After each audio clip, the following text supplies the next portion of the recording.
بسم الله الرحمن الرحيم. محمد سمير، مدرب فريق قطر للتأمين.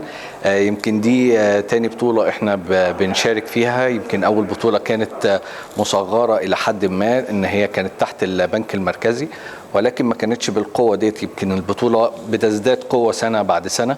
السنة دي شايفين 18 فريق، كلها فرق محترمة. أعتقد إن هتكون المنافسة شديدة جدا، وهيكون في تنافس كبير. يمكن الفرق اللي هي حاملة اللقب قبل كده فرق قوية جدا ومعروفة. يمكن كنا بنشوفها في البطولات اللي فاتت. شفنا مصرف قطر المركزي فريق قوي جدا، بنك قطر الوطني، شفنا اكتر من فريق، مصرف قطر الاسلامي، شفنا برضو المدينة للصرافة فريق قوي للغاية. اعتقد ان كل الفرق عملت تدعيماتها. احنا كفريق قطر للتأمين طبعا حاولنا ان احنا نعمل التدعيمات الخارجية وتدعيم الموظفين بتوعنا كمان، ان احنا ان شاء الله نحاول ان احنا ننافس. يمكن قطر للتأمين من الفرق المتميزة جدا، ولكن على نطاق شركات التأمين.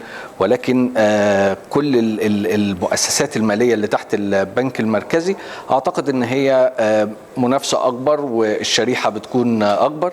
وان شاء الله باذن الله ربنا يكرمنا كقطر للتأمين، ونحاول ان احنا نقدم منافسة قوية تبرز اسم شركتنا واسم المؤسسة بتاعتنا. بشكر طبعا الاتحاد القطري ومصرف قطر المركزي اكيد بالتنظيم المتميز، وخاصة القرعة شفناها كانت شكلها متميز، وان شاء الله تكلل البطولة بالنجاح ان شاء الله. شكرا لكم، السلام عليكم.